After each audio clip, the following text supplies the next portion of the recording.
So, hello all, welcome to Principal IAS. I am Ashutosh Dutt Mishra and today we are going to discuss a very interesting poem that is The Second Coming by William Butler Yeats.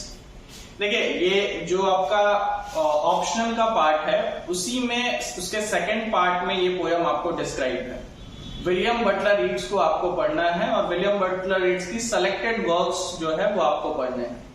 So if I talk about The Second Coming, it is one of the most interesting poem that you have ever read. तो बहुत सारे universities के syllabus में almost लगभग सारी ही universities के syllabus में आपको ग्रेजुएशन नहीं तो पीजी में ये पोयम मिलती ही मिलती है। It's a very short poem but quite deeper meaning as well. तो अगर मैं बात करूं कि सेकेंड कमिंग में ऐसा क्या है जो इसे अलग बनाता है और किन किन चीजों पे विलियम बटलर ईट्स बात करते हैं, today we are not going to discuss William Butler Yeats in very detail. हम विलियम बटलर ईट्स को लेकर के बहुत ज्यादा डिटेल में बात नहीं करने वाले हैं। हमारा मेजर फोकस इस पोयम पे रहेगा, बट आपको विलियम बटलर ईट्स के बारे में बेसिक इंफॉर्मेशन जो है वो पता होनी चाहिए। For instance if I talk about he is an Irish poet. आपको पता है कि 20th सेंचुरी में आयरलैंड के अलग होने की बात जब डीकोलोनाइजेशन का प्रोसेस चल रहा था, अगर आप वर्ल्ड मैप पे इंग्लैंड, आयरलैंड, स्कॉटलैंड को देखें तो ये सब आसपास के देश हैं। Means Ireland is quite close to England. और एक टाइम पे ऐसा भी जब आयरलैंड इंग्लैंड का पार्ट हो गया था और फिर इसको नेशनलिस्ट मूवमेंट, मतलब आयरलैंड को इंग्लैंड से अलग करने की बात, तो उस नेशनलिस्ट मूवमेंट में विलियम बटलर ईट्स बहुत एक इंपॉर्टेंट भूमिका रही उनकी। सो he was not only a poet but in fact he was a nationalist poet of Ireland. Means he want Ireland to be free from the what we can to be free from the authority of England. So and in 20th century there are a lot of events that was happening at that time. For example, the impact of World War is having a very significance on the psyche of William Butler Yeats.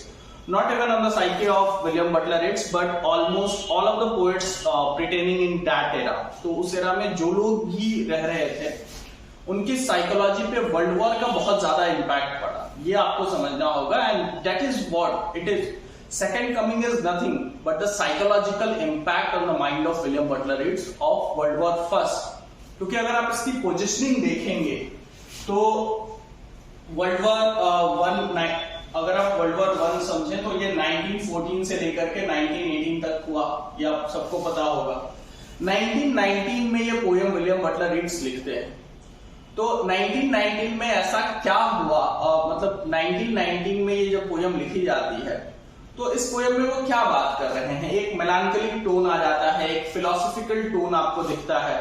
Metaphysics की बात हम कर सकते हैं। आपको पता होना चाहिए कि मेटाफिजिक्स वाज, अगर आप लिटरेचर के स्टूडेंट हैं, you might have been aware of the term metaphysics. Metaphysics was a movement of poetry in 17th century when poets like John Donne, Andrew Marvell started to talk about the questions that are not answered by the help of science, और थोड़ा metaphysics beyond physical things वो बातें करने लगे।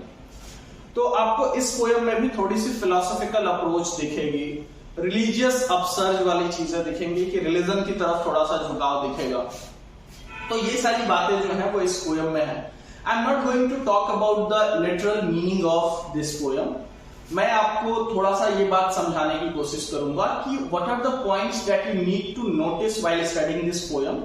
कौन कौन से interesting points हैं जो आपको इस पोयम के बारे में जानने ही चाहिए और थोड़ा सा उस एंगल से भी सोचने की आपको जरूरत है। For example, if you have read the poem, it starts with turning and turning in the widening gyre. The falcon cannot hear the falconer. इससे ये आपका स्टार्ट होता है कि फैल्कॉन अब फैल्कोनर की बात नहीं सुन रहा है। फैल्कॉन कौन है और फैल्कोनर कौन है? फैल्कन जैसे लिटरल मीनिंग में फैल्कॉन जो है वो एक पक्षी होता है। It's a bird, some sort of बाज जैसा पक्षी जो बहुत शिकार करता है, एकदम कोन्ड आप कह सकते हैं। उसके विंग्स होते हैं बहुत शार्प पॉइंटेड और शिकार बहुत चुन करके आसानी से कर लेता है। उसको ट्रेनिंग दी जा सकती है। वो एक ऐसा पक्षी है कि जो जैसे तोते को हम बोलना सिखा देते हैं उसी तरीके से उसको हंट करने की ट्रेनिंग दी जा सकती है कि पर्टिकुलर जगह पे हंट करना है तो वो करता है। लेकिन ऐसा भी तो हो सकता है कि जो फैल्कॉन है उसको जो ट्रेनिंग देने वाला है, यानी कि जो फैल्कोनर है वो उसकी बात सुनना ही बंद कर दे, means he is not following what Falconer is saying for what he has been trained for. अब वो नहीं कर रहा है जिसके लिए उसे ट्रेनिंग दी गई है। तो कहीं ना कहीं इसमें जो डीकोलोनाइजेशन का प्रोसेस है, क्योंकि आपको पता है 20th सेंचुरी के बिगिनिंग में डीकोलोनाइजेशन स्टार्ट हो चुका था। इंग्लैंड धीरे धीरे फर्स्ट वर्ल्ड वॉर से के बाद कमजोर पड़ने लगा था, तो फर्स्ट वर्ल्ड वॉर का इंपैक्ट बहुत ज्यादा पड़ा। तो आप एक चीज को भी बहुत नोटिस करते चलेंगे, that is the impact of decolonisation. कि ऐसा नहीं है डीकोलोनाइजेशन यानी कि इंग्लैंड जो सबसे पावरफुल कंट्री हुआ करता था, यूरोप जिसकी इतनी धमक थी, धीरे धीरे वो थोड़ा सा कम होना शुरू हो चुका था after the first world war के बारे में पोएट्स के माइंड में जो एक चीज चल रही थी वो आपको ये है कि nobody wins in the war. अगर वर्ल्ड वॉर जैसी चीजें होती हैं या वॉर होता है तो कोई जीतता नहीं है, ठीक है। और एक और भी बहुत बड़ी फिलॉसफी जिसको आप इस पोएट्री से रिलेट कर सकते हैं, आप सिर्फ नॉर्मल आंसर लिख के आएंगे, you are not going to get good marks, you have to point out these things. For example, you need to identify the philosophy of nihilism when it is said that God is dead। World war के बाद ये चीजें कही गई, या world war के time पे, कि गॉड इज डेड, गॉड ही अब नहीं है, इन द सेंस कि जो दुनिया में जो कुछ भी हो रहा है, अगर गॉड है तो ऐसी चीजें नहीं होनी चाहिए। इसका सिंपल सा मतलब है कि गॉड है ही नहीं। दुनिया में जो कुछ भी हो रहा है, 20th सेंचुरी के वर्ल्ड की मैं बात करूं, वर्ल्ड वॉर हो रहे हैं, इतने लोग मारे जा रहे हैं, ठीक है, लोग बहुत ग्रेडी हुए जा रहे हैं, मॉडर्निज्म के नाम पे कुछ भी, मीन्स मॉडर्निज्म लोगों की हेल्प नहीं कर रहा है बल्कि उन्हें बर्बाद कर रहा है। ऐसी चीजें जो पोएट्स बात करने लगे, means we can find a melancholic tone in the poetry of not only W.B. Yeats but most of the modern poets. For example, if we talk about the poetry of T.S. Eliot as well, तो आपको ये comparison करना होगा। You have to talk about nihilism, that God is dead.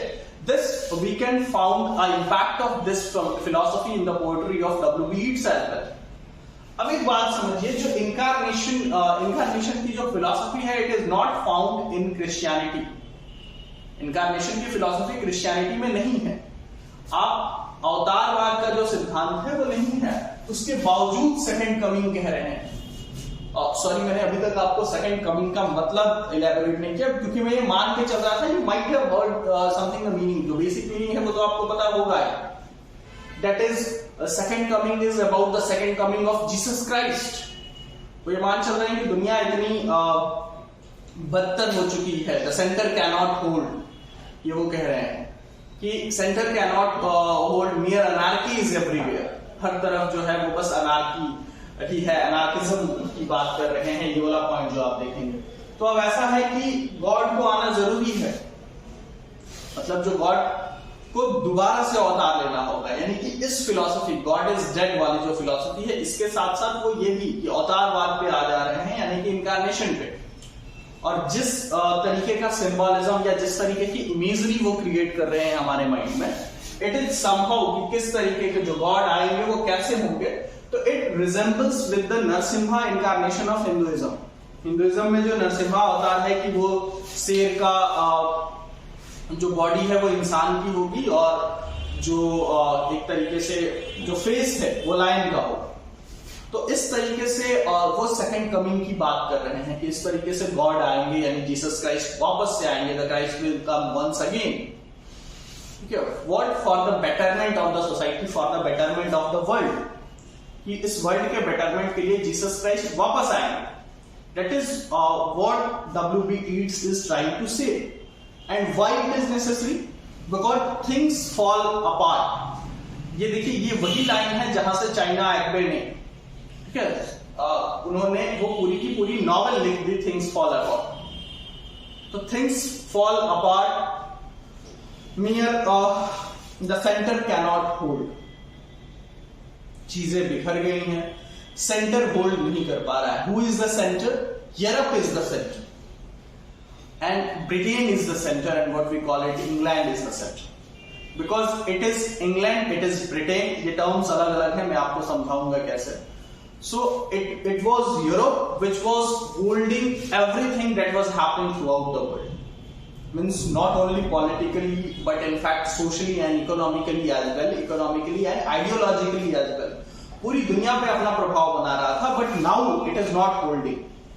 The center cannot hold. ये कहीं ना कहीं एक इंपीरियलिज्म के अगेंस्ट जाने की भी बातें हैं. आप इन सारे पॉइंट्स को इंक्लूड करेंगे. Not only imperialism, not only the process of decolonisation, ये शायद ऐसा भी है कि इसके रिलीजियस कंस्ट्रेंट भी आपको समझने होंगे कि people are now not being religious. People have started to question the concept of Christianity once again. Nobody is listening to the concept of goodwill and faith and non-violence and all these things. Everybody wants more and more power. Everybody is being greedy. The desire of the human being is being limitless. और इसकी वजह से destruction हो रहे हैं. For example जैसे same time पे आप रॉबर्ट फ्रॉस्ट की पोएम पढ़ेंगे, अमेरिकन वो पोएट है, आपने स्कूल टाइम में पढ़ा होगा. Fire and ice, some say the world will end in fire, some say in ice. उससे भी आप कंपेयर कीजिए इसको कि कैसे उसमें वो एक्सट्रीम ऑफ इमोशंस और एब्सेंस ऑफ इमोशंस की बात कर रहे हैं कि this world is going to an end because this world is going to an end because of the extreme of emotions in human being. Human being is becoming more and more greedy. He is not listening to the center. He is not listening to the God as well. Center cannot hold का एक मतलब ये भी है. So you have to understand these concepts as well. Center cannot hold. Mere anarchy is everywhere.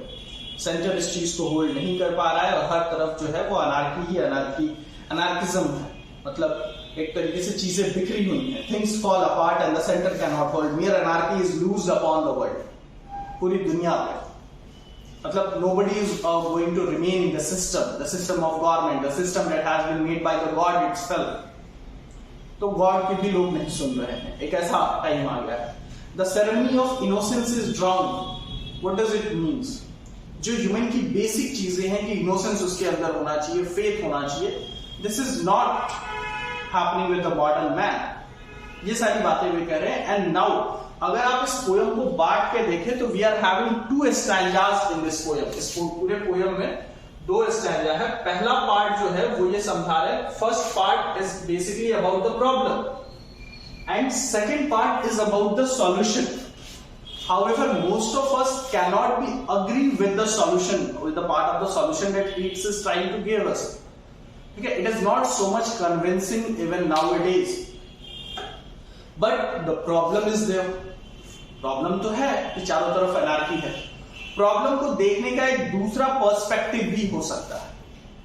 हो सकता है कि वो यूरोप के हिसाब से प्रॉब्लम हो, ठीक है, और अगर आप एशियन पॉइंट ऑफ व्यू से समझना चाहें तो वो प्रॉब्लम है ही नहीं. हालांकि उसमें एनार्की, क्योंकि डीकोलोनाइजेशन, अगर कॉलोनीज का आजाद होना या फिर इंग्लैंड का पावर, यूरोप का पावर कम होना, ये नॉन यूरोपियन कंट्री के लिए बुरी बात कैसे हो सकती है? For example when Europe was means when Europe is losing its power, how it can be bad for India? India के लिए बैड कैसे हो सकता है? तो आपको साथ साथ ये भी समझना है. You need to understand these outcomes as well कि हमारे लिए तो ये नई शुरुआत है. It's a new beginning. We are going to get freedom in the year of 1947 in the during the mid of 20th century. So whatever Keats is calling that the center cannot hold, इसको आप इस perspective से भी समझिए कि Europe cannot hold the entire world. और एक दूसरा पर्सपेक्टिव जो मैंने आपको बताया कि apart from Europe we have other things as well. Apart from Europe we can find the religious sentiments of Christianity expressed in this poem by William Butler Reed. इस बात को भी हमें समझना है. सेकेंड स्टैंजा जो है, it is about the solution. Surely the revolution is eight hand. मतलब कुछ ना कुछ रिवील होने वाला है. क्या रिवील होने वाला है भाई? तो किसी तरीके का रेवोल्यूशन होने मतलब रिवील होने वाला है. रिवील होने का मतलब second coming, the God is about to come. 2000 साल हो चुके हैं, means it's about around 2000 year. आप सबको पता है कि हम जो जीसस के बर्थ डेट से और उसके बाद हम लेके चलते हैं. For example, if we are living in 2022, it means it has been 2022 years since the birth of Jesus Christ. Similarly, when Keats is talking about that it has been almost 2000 years. Okay, or the two means for example I will just read it out the original text that what he is trying to convey, वो कहना क्या चाह रहे हैं एक तरीके से, इसको हम समझने की कोशिश करें. So he is basically trying to convey is कि anarchism is everywhere and there is only one solution and the solution is the second coming. जो solution है वो second coming है. And then he is presenting a very clear, vast and what we can say mesmerizing concept of the second coming of the God. कि वो it is basically अगर हम कहें तो Jesus prophesied return. ये blood tinned type भी ये phrase याद रखिएगा कि चारों तरफ जो है वो खून की हवाएं बह रही हैं. इट मींस वो वर्ल्ड वॉर का जो कॉन्सेप्ट है वो कहीं ना कहीं प्रूव आउट करने की कोशिश की जा रही है.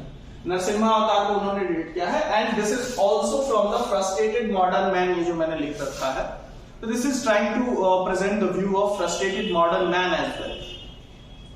तो आपको इन सारे पॉइंट्स ऑफ व्यू से समझना है कि 1990 में जो ये पोएम पब्लिश हुई, वर्ल्ड वॉर को हमेशा ध्यान में रखना है, रिलीजियस पर्सपेक्टिव समझना है, यूरोपियन पर्सपेक्टिव समझना है, फिर आपको उसके अगेंस्ट भी समझना है कि how it can be bad from the Asian perspective और from the perspective of India. Then you need to understand, जैसे कि इनके बारे में अगर जैसे मैंने कहा इसके बारे में हम आज बहुत ज्यादा बातें नहीं करेंगे. तो for example if we talk about Yeats won Nobel prize in literature in 1923.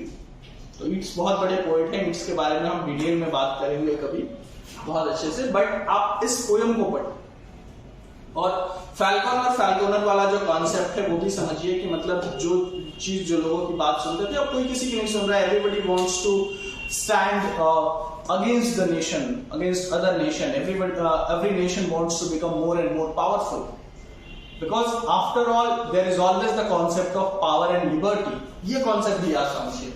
हर कोई चाहता है कि उसके पास पावर ज्यादा से ज्यादा हो और दूसरे की लिबर्टी वो कंट्रोल कर सके. पावर और लिबर्टी दूसरी, जिसके पास भी पावर होगा वो दूसरे की लिबर्टी कंट्रोल करना चाहेगा, फ्रीडम कंट्रोल करना चाहेगा. इसी लिबर्टी की चाहत में वो हर आदमी पावरफुल होना चाह रहा है. वो अपनी लिबर्टी बहुत ज्यादा चाहेगा, दूसरे की लिबर्टी कंट्रोल करना चाहेगा. That is what is going to happen. So वो सेकेंड कमिंग की बात करें या आपको क्रिश्चियनिटी के पॉइंट ऑफ व्यू से भी समझाना है कि उसमें कहीं भी आपको सेकेंड कमिंग का जो कॉन्सेप्ट है वो निकल के नहीं आता है. और थोड़ा सा वो अगर आप पोएम के एक्चुअल टेक्स्ट पढ़ेंगे तो थोड़ा सा मेस्मराइजिंग है, थोड़ा सा चमत्कारी जैसा वो बताना चाह रहे हैं. सॉल्यूशन आप इस बात से अग्री कर सकते हैं कि जो सॉल्यूशन, जैसे मैंने बताया कि पोएम दो पार्ट में है, प्रॉब्लम और solution. So the part of the solution is not very much convincing according to us. जो solution का पार्ट है वो हमारे लिए बहुत ज्यादा convincing है नहीं. जब प्रॉब्लम भी है और प्रॉब्लम के अलग अलग पर्सपेक्टिव आपको समझने की जरूरत है. I hope you have understood how you should study or what are the things that you need to notice in the poem The Second Coming. Thanks for watching the video. Have a great day.